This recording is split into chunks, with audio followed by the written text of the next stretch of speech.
Welcome to Fantasy Stories. एक दफा का जिक्र है।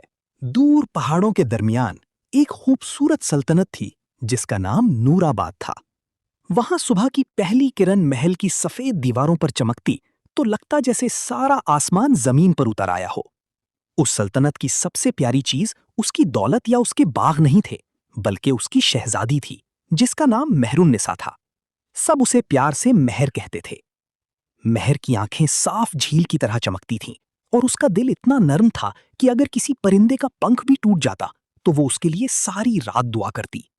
मेहर दूसरी शहजादियों जैसी नहीं थी। उसे सिर्फ सोने के गहने या रेशमी लिबास पसंद नहीं थे, उसे सबसे ज्यादा रंग पसंद थे।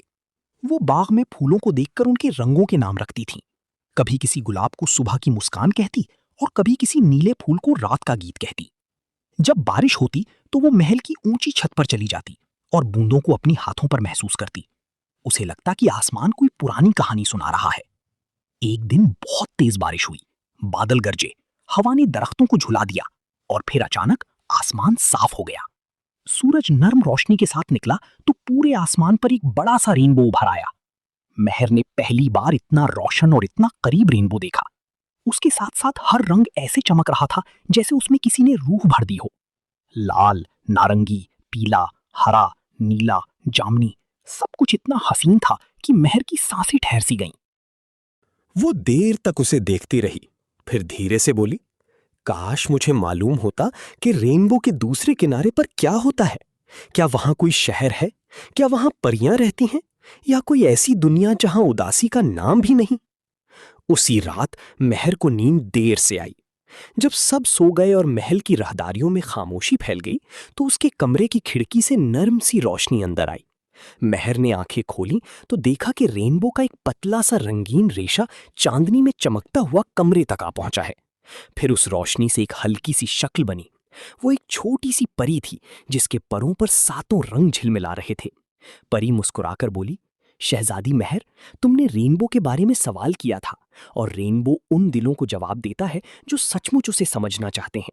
अगर तुम चाहो तो मेरे साथ रेनबो के सफर पर चल सकती हो। मेहर हैरान भी हुई और खुश भी। उसने फौरन हाँ कर दी। परी ने अपना नाम रंगीन बताया। उसने मेहर का हाथ थामा और दोनों खिड़की से निकलकर हल्की रोशनी के रास्ते पर चलने लगी। थोड़ी देर बाद उनके पांव जमीन से ऊपर थे और वो आसमान में थे। रेनबो अब दूर से नजर नहीं आ रहा था, बल्कि एक असली पुल की तरह उनके सामने था, जिस पर रंगों की लहरें चल रही थीं। हर रंग से हल्की सी सरगम निकल रही थी, जैसे कोई साज बज रहा हो। सबसे पहले वो लाल रंग के हिस्से में पहुंची। लाल रोशनी गर्म और जिंदा सी थी। वहां एक वादी थी जहां छोटे छोटे चिराग खुद ब खुद जल रहे थे और उनके पास बहादुर दिलों की कहानियां हवा में तैर रही थीं।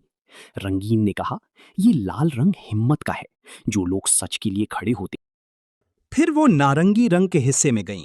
यहां हवा में मीठी सी गर्मी थी और हर तरफ हंसने की आवाज घूम रही थी। फलों से लदे दरख्त और रोशनी से बने झूले नजर आ रहे थे। रंगीन ने कहा, ये खुशी और उम्मीद का रंग है। जब लोग अंधेरे दिनों में भी दिल हल्का रखते हैं तो उनकी हंसी यहाँ फूल बनकर खिलती है।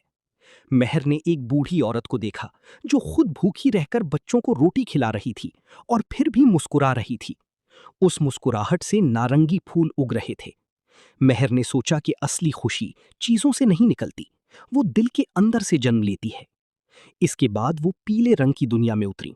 यहां सब कुछ सुबह के सूरज की तरह चमक रहा था। जमीन पर सुनहरी घास थी और आसमान में नूर के परिंदे उड़ रहे थे। रंगीन ने कहा, ये उम्मीद और रोशनी का रंग है। जब कोई किसी गमगीन दिल को तसल्ली देता है या किसी को उसकी अंधेरी रात में एक छोटी सी रोशनी देता है, तो वो रोशनी यहाँ आकर इस रंग को मजबूत करती है। मेहर ने देखा कि एक उस्ताद अपने कमजोर तालिब इल्म को सब्र से समझा रहा है और एक बहन अपने छोटे भाई को डर के वक्त अपनी गोद में छुपाई बैठी है। ये सब मंजर पीली किरणों में बदल रहे थे। मेहर के दिल में एक अजनबी सी गर्मी उतर गई। फिर हरा रंग आया और ये सबसे पुरसुकून जगह थी। यहाँ हवा में मिट्टी की खुशबू थी।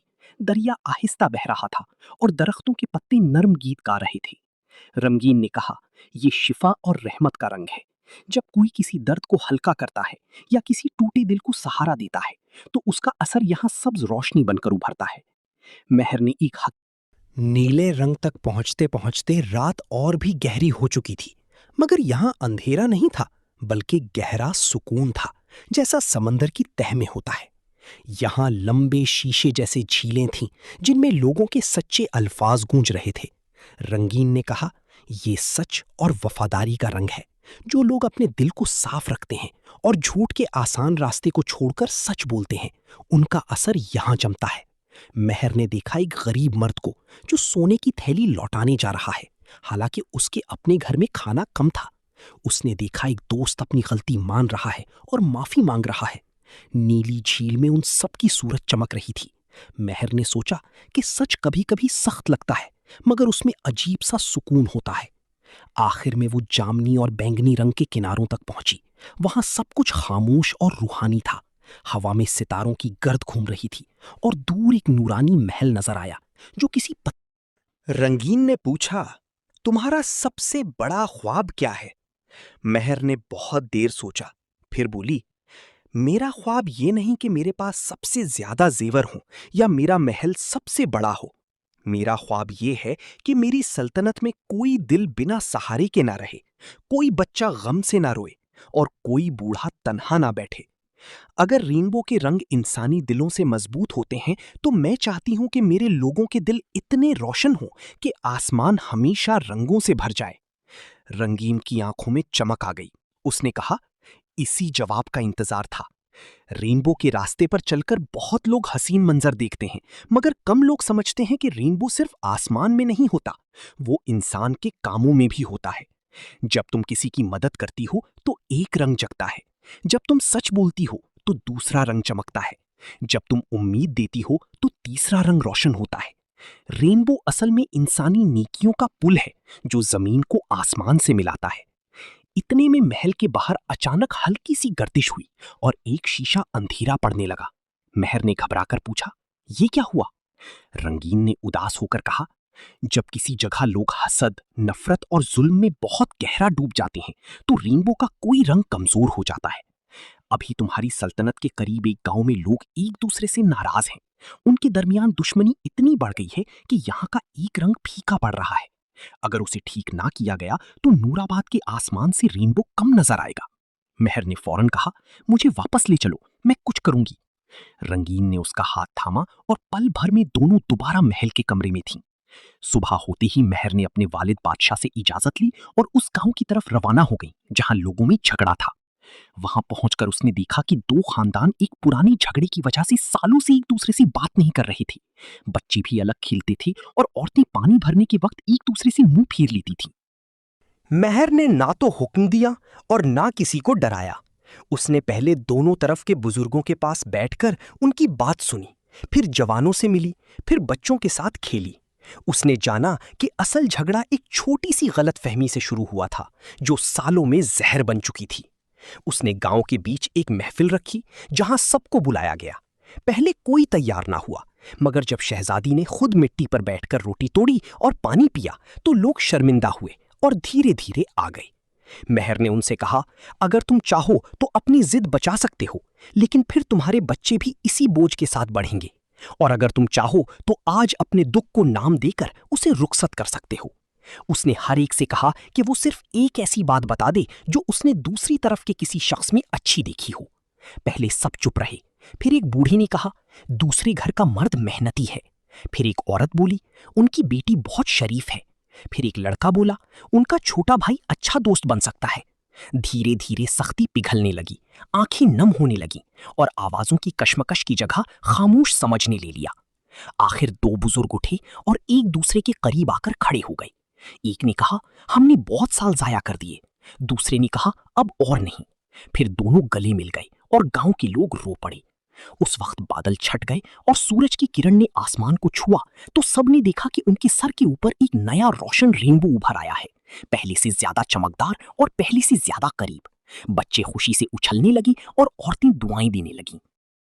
मेहर ने आसमान की तरफ देखा तो उसे यूं महसूस हुआ जैसे रंगीन दूर कहीं मुस्कुरा रही हो। उस दिन के बाद मेहर ने नूराबाद में एक नया रिवाज शुरू किया। हर हफ्ते महल के बाग में लोग जमा होते और अपनी छोटी छोटी नेकियां सुनाते।